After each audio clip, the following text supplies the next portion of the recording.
Hello there. This time I've come up with a bumblebee. The bumblebee is the largest and the gentlest of all the known living species of bees. They live mostly alone.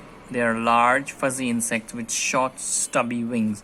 The two pairs, as you can see over here, this is the longer one which I've held, and this is the shorter one. Similarly, you have two on the other side as well, visible over here. Their wings beat amazingly at 130 times or more per second. So these are amazing bees. To get to know about their stings, which is a very important aspect. Only queens and workers have stings. Actually, their large bodies, they vibrate flowers until they release pollen, and it is also known as buzz pollination. The pollen is actually stored in these hind legs. I don't know if it's clear. It's not in the focus. You see, it has a lot many furry hind legs in which they store the pollen, which they fertilize it when they go to the other flower, that is cross pollination. But of course, they might sting if they feel threatened. One thing special about these bumblebees is that they do not lose their sting when they use it. Contrary to honeybee sting, the honeybee sting has no barbs, has barbs actually.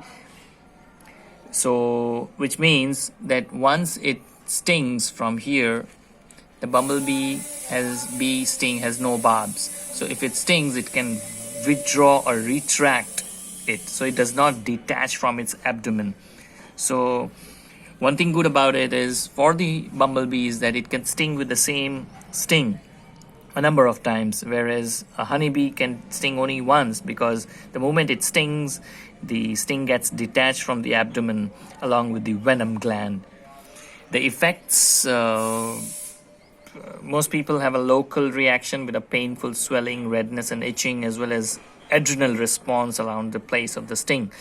And sometimes if the amount of venom that it injects through the sting is more, the swelling can really be nasty. The remedy is, of course, you have to wash the sting side with soap and water. Of course, look at these round beady eyes and two antennae, as you can see over here, these round beady eyes, and it has got amazing mouth parts. It can also bite with its amazing mouth parts. So how long does a bumblebee live? Well, it's approximate a month or 28 days. Now, these harmless looking honeybee, is it good or bad? Well, bumblebees are actually responsible for nearly 2/3 of the total pollination that occurs, especially in the wild.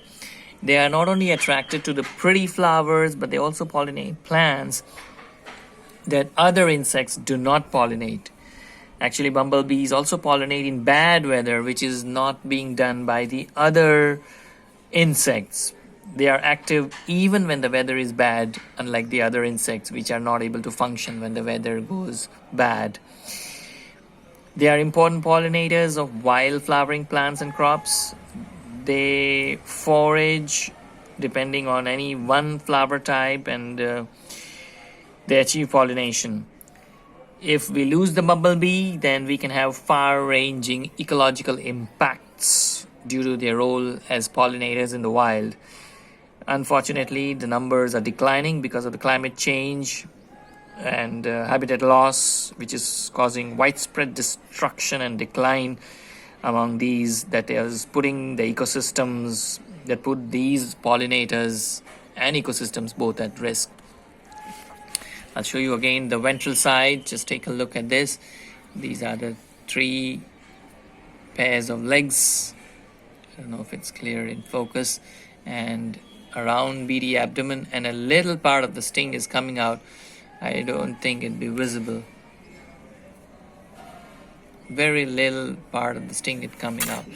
I don't know if I can press it, then maybe more part would come out.